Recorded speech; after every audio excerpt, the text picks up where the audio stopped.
Hello students, welcome to EPG Pathshala. I am Meenal Dhal from Department of Anthropology, University of Delhi. Today we'll discuss the module Human Biological Diversity, a brief history from the paper Human Origin and Evolution.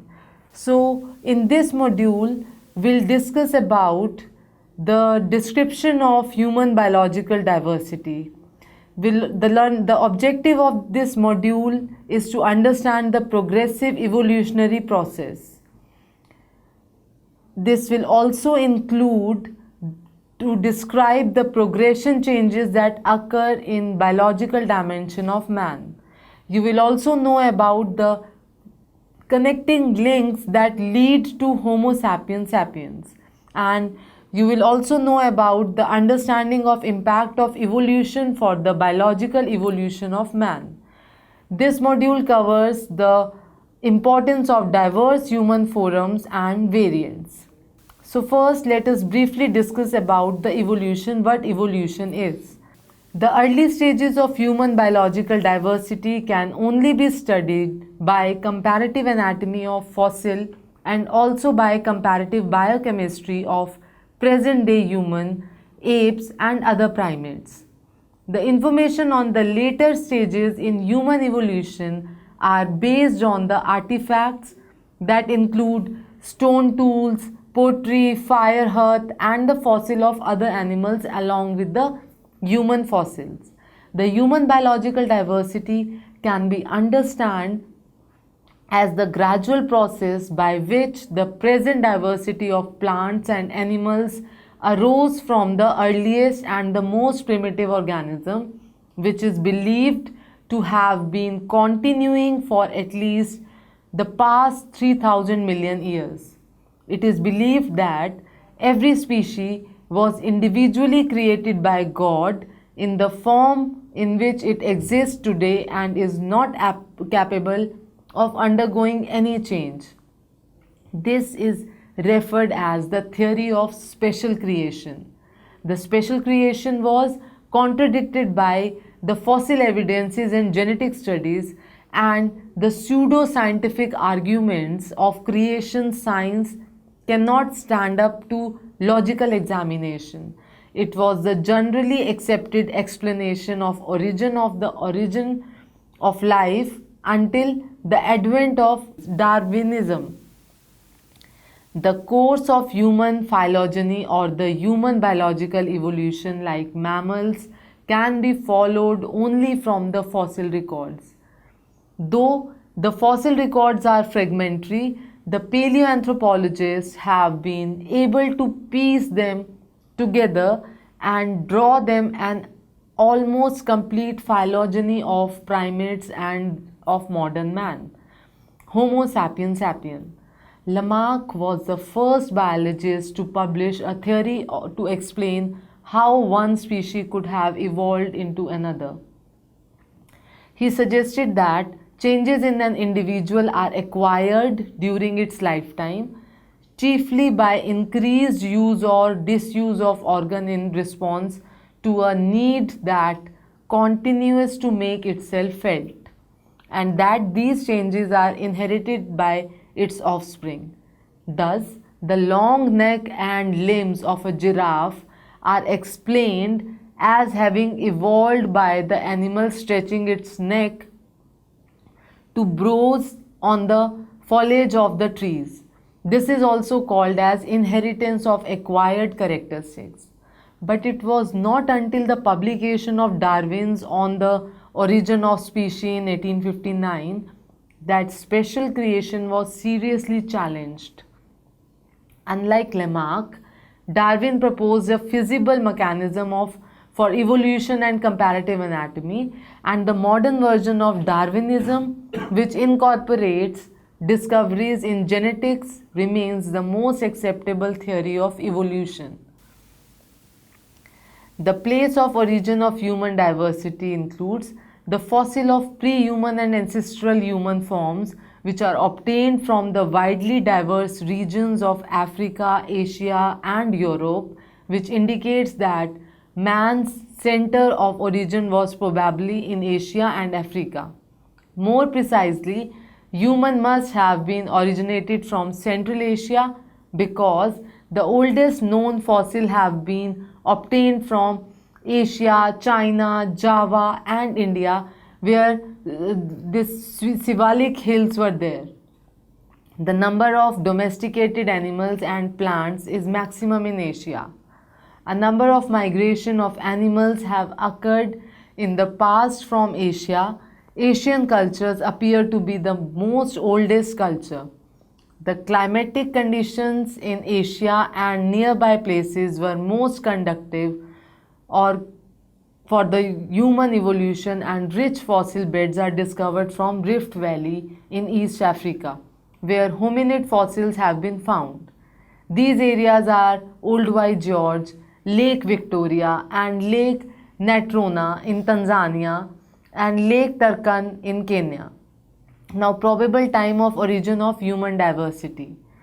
The primates are presumed to have started evolving in Eocene of Tertiary period between 75 and 60 million years ago or living in forests of Miocene.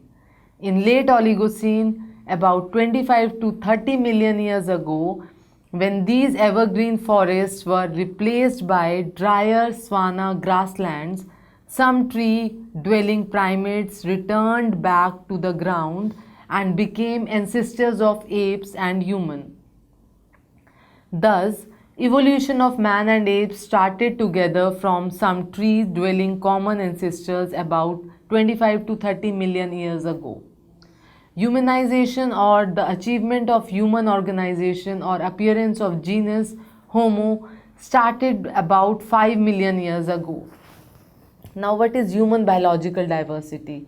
A brief history of human biological diversity will discuss, where the French anatomist Marcelin Bolle presumed that generalized monkey-like creature must have been our hominid ancestors. But Wood Jones proposed that it would be easier to derive human from a small toothed generalized tracer like Prosimian, then explaining the reduction in the size of teeth during the evolution of man from monkey-like apes. This figure illustrates the evolution of modern Homo sapiens sapiens. The Propleopithecus is a fossil of first known ape obtained from Fayum deposits of Egypt. It was described under the name Propleopithecus and it lived from around about 30 to 35 million years ago in Oligocene. It is represented by the fossil jaws and teeth. No doubt, more or less ape-like, these were short-statured with monkey-like teeth. Their dental formula is 2123. Their incisor teeth were vertical rather than directed forward and molars has 5 cusps each. Swinnerton presumed that the apes have directly evolved from the tarsiers bypassing the monkeys. There are two different concepts of man's Oligocene ancestry, that Propleopithecus directly gave rise to Ramapithecus, that Propleopithecus gave rise to Dryopithecus, which in turn evolved into apes and human. Now, Agitopithecus is the fossil found by E.L. Simon and Richard in 1980 from Cairo. These were similar to Propleopithecus. Pliopithecus are the fossils which were obtained from Fayum deposits of Egypt and some other places. These forms existed in Miocene and Pliocene periods. These are considered to be the ancestors of gibbons and orangutans. Another species, Proconsul. Its fossils were described by Leakey in 1930 from East Africa near the Victoria Lake in Kenya from Miocene deposits. Its molars had 5 cusps each. Their face was prognathous. It walked on its 4 legs. The another species is Dryopithecus. In early Miocene, about 25 million years ago, there exists a group of apes collectively known as Dryopithecus. D. africanus, formerly known as proconsul, exhibits close similarity to chimpanzee and is considered to be a common ancestor of man and apes or a direct forerunner of man. Although ape-like, it had arms and legs of the same length, and its legs and heels indicate that it must have assumed a semi-erect posture. That is, they were the knuckle walkers. It has large canines and incisors feeding on fruits and leaves. Dryopithecines from India and Europe in Miocene appeared to the ancestors of modern apes. Several members of Dryopithecine have been discovered from Sivalix. Oreopithecines exhibits still more resemblance with man. It has broad, basin-like pelvic girdle, man-like teeth and jaws, and a short man-like face. It might have walked erect. It lived in a late Miocene and early Pliocene periods. Although so man-like, it is regarded to represent an aberrant branch from the common ancestor of man and ape, and its similarities to man have developed on account of parallel evolution. Now next in the row is Ramapithecus. Ramapithecus is known only by few teeth and some fragments of jaw, considered to be the earliest man-like primates and oldest of man's ancestors, which is on the direct line of human evolution. Its fossil has been discovered from Sivalik Hills in India and date back to 14 to 15 million years ago in Miocene. Perhaps it walked erect on its hind feet. Moreover, its teeth suggest a diet and life habits very similar to the modern man. Next in the row is Australopithecus. They were fully bipedal hominids with relatively small brain who lived from 4 to 1.5 million years ago. The brain size ranged from 500 to 700 cc of the size of the brain of modern gorilla, and these were short-statured forms averaging about 4 feet. They walked nearly or completely straight. Their skeleton shows the various adaptations of bipedalism, like the vertebral column had a distinct lumbar curve, face was prognathous and a chin was absent, eyebrow ridges projected over the eyes, teeth were strikingly man-like because the dental arc was smoothly rounded parabola. Canines did not project beyond the level of other teeth and simian gap was absent. Their thighs and hips were well adapted for erect standing, walking and running. Their ankle bones were designed to bear body weight in bipedal locomotion. Their brain capacity ranged from 450 to 600 cc or slightly above. Thus, Australopithecines represented man with an ape brain. The next in the line is Homo habilis. They lived in early Pleistocene about 1.75 to 2 million years ago. It walked fully straight and had a cranial capacity of about 700 to 800 cc. Its hands were similar to ours and it was starting to develop humanid manual dexterity. These were carnivorous and had begun hunting for meat. For hunting, these had developed the most primitive stone tools. These were crude choppers made by removing flakes along one side of the pebble, having an irregular cutting edge. They lived in small bands or groups with stable campsites. Perhaps they showed sexual division of labor and communicated with visual signals, and simple audible sounds. The fossils of Homo habilis were found at Olduvai by Mary Leakey in 1961 and then by Richard Leakey in 1972 from the east side of Lake Turkana in Kenya. Homo habilis is now considered to be on direct line to other Homo. Probably Homo habilis and Australopithecus existed together in Africa, evolving from Africanus to Robustus to habilis. The next in the row is Homo erectus. Homo erectus include fossils obtained from diverse sites ranging from Olduvai Gorge in Africa to Java, Algeria, China, Hungary and Germany. These fossils date back from 800,000 to 300,000 years. Its first fossil was described in 1891 by Dubis from Java, and it was named Pithecanthropus erectus, meaning ape man that walks erect. But Meyer in 1950 has replaced these names by Homo erectus, so that Homo erectus is known as Homo erectus erectus and P.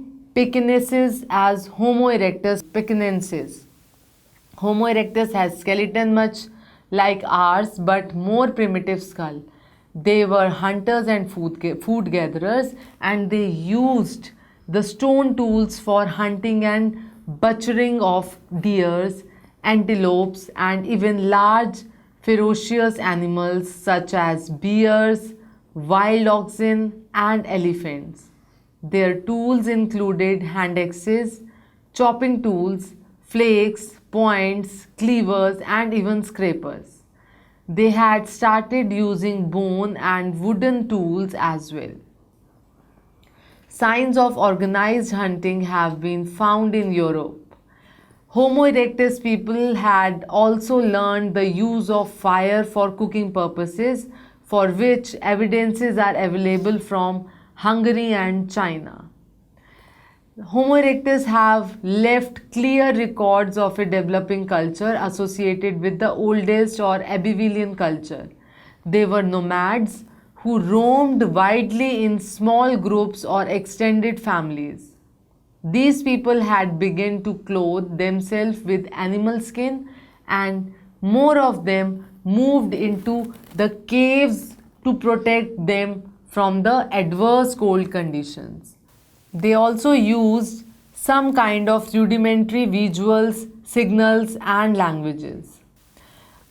On the other hand, the Java man or Homo erectus or Pithecanthropus erectus, the fossils were found in 1891 by Dubis on the bank of Solo River in eastern Java.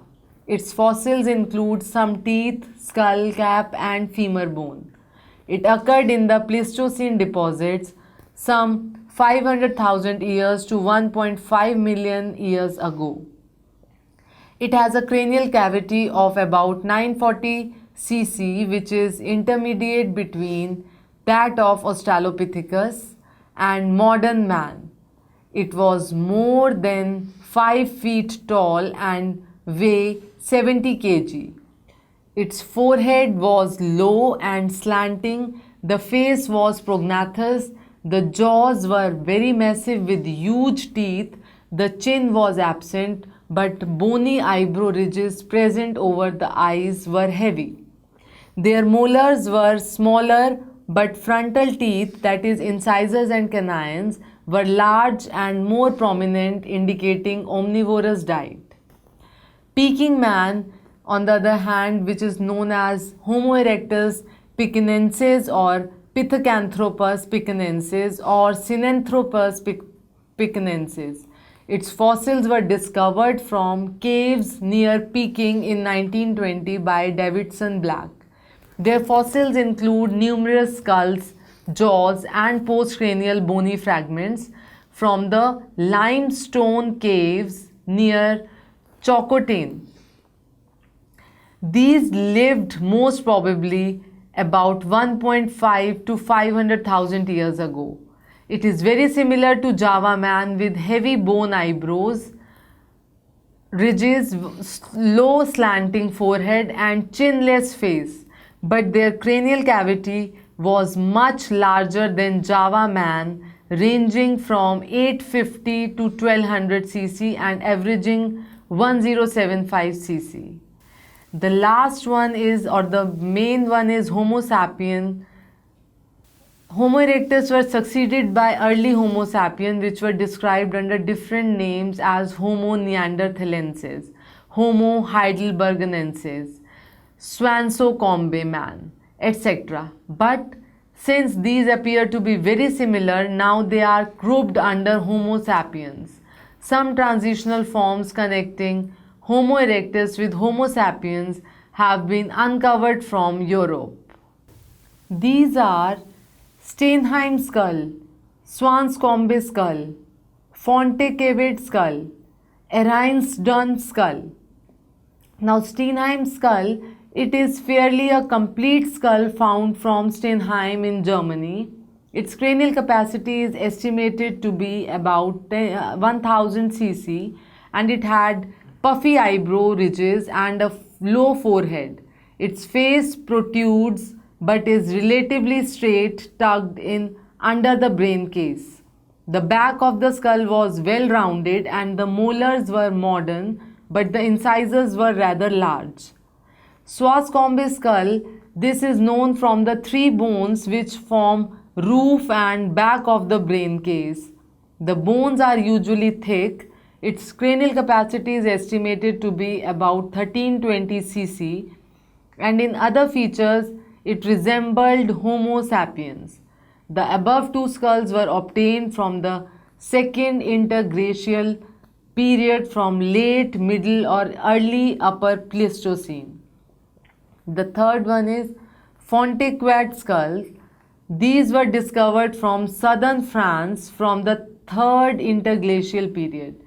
The skull bones are unusually thick, but the skull lacked heavy eyebrow ridges and cranial capacity even greater than 1400 cc. The last one is Erinsdon skull. It was found from Germany and the cranial capacity was 1450 cc. The skull had a fairly high forehead but with heavy eyebrow ridges. Thus it resembled Neanderthal man in eyebrow ridges and Homo sapiens in forehead.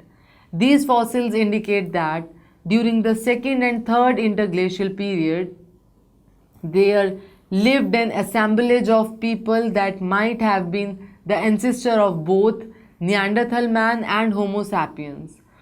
Now, all of them together with other have been included in the Homo sapiens. Therefore, it will be wise to call these forms as early Homo sapiens.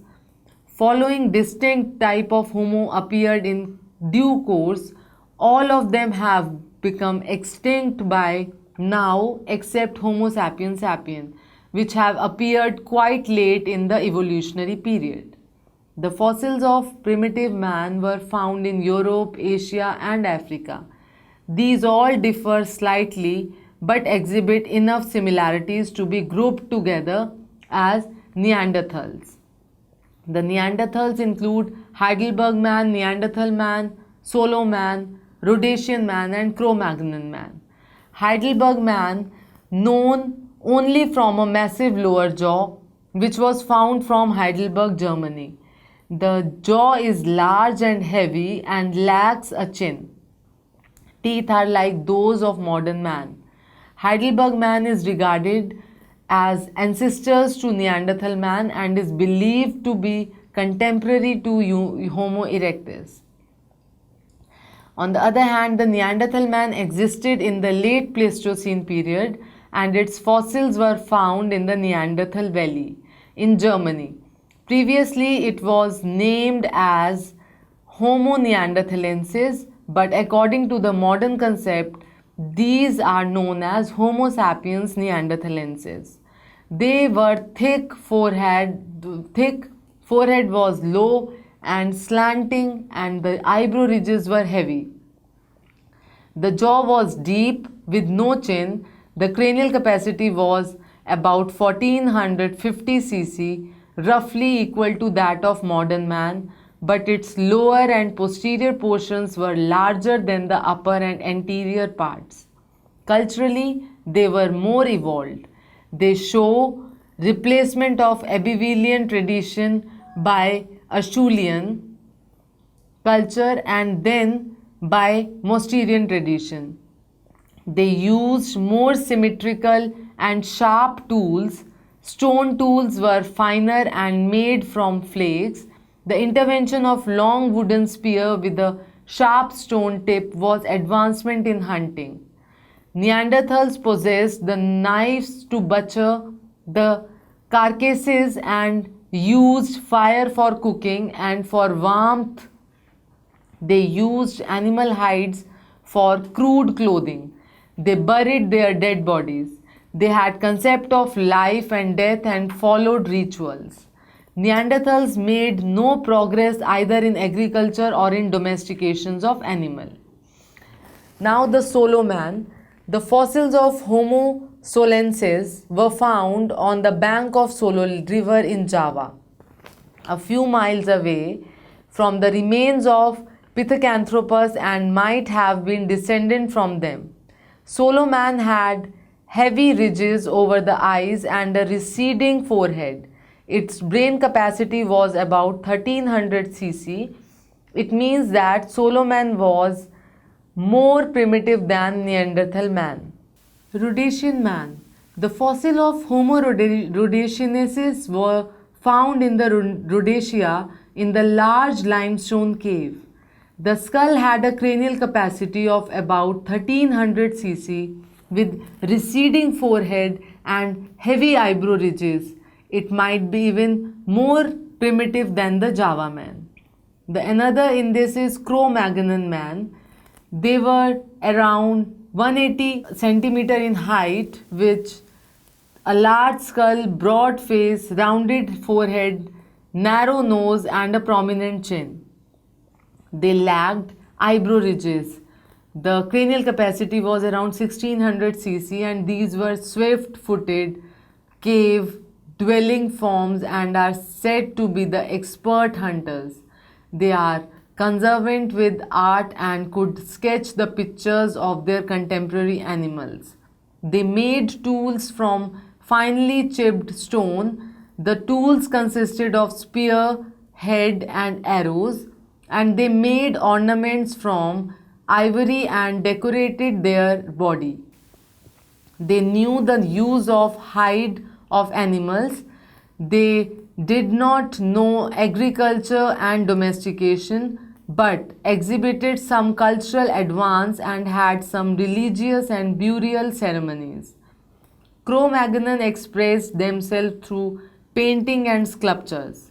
At last, 12,000 years ago, they had learned to make paints out of clays, animal fats and metal oxides. Further, evolution of man after Cro-Magnon involves the evolution of culture rather than the anatomy. The techniques of manufacturing stone tools improved with time, and the entire period through which man has improved the techniques of constructing instruments, starting from stone bits till now, have been divided into Paleolithic, Mesolithic and Neolithic ages. Now Homo sapiens sapiens comes, where the evolution of modern man from Cro-Magnon is mainly a cultural and technical evolution. It has witnessed the advances in the farming techniques, domestication of cattle, dogs and sheep, establishment of towns, extraction of metal from one and their use in arrows, potteries and even ornaments and jewelry. About 3000 BC, the first alloy bronze was also prepared.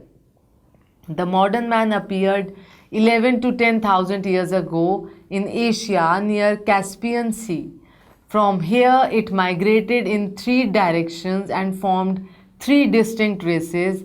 These were white or Caucasoid race. Nowadays we don't use the word race, we use the word ethnic group, And these Caucasoid ethnic group, they have the white race spread in the west along shores of Mediterranean in Europe, South, West Asia and North Africa. Second is black or Negroid ethnic group. This group developed in Africa and Malaysia. And the last one is Mongoloid group. This group spread in north and east in Siberia and China. Now, let's summarize what we have discussed till now. The human biological diversity can be understood as the gradual process by which the present diversity of plants and animals arose from the earliest and the most primitive organisms, which is believed to have been continuing for at least the past 3000 million years. The course of human phylogeny or the human biological evolution, like other mammals, can be followed only from the fossil records. Though the fossil records are fragmentary, the paleoanthropologists have been able to piece them together and draw them an almost complete phylogeny of primates and of modern man, that is Homo sapiens sapien. The early stages of human biological diversity can only be studied by comparative anatomy of fossils and also by comparative biochemistry of present-day human, ape and other primates. Information on the later stages in human evolution are based on artifacts that include stone tools, pottery, fire hearth and the fossil of other animals along with the human fossils. Thank you.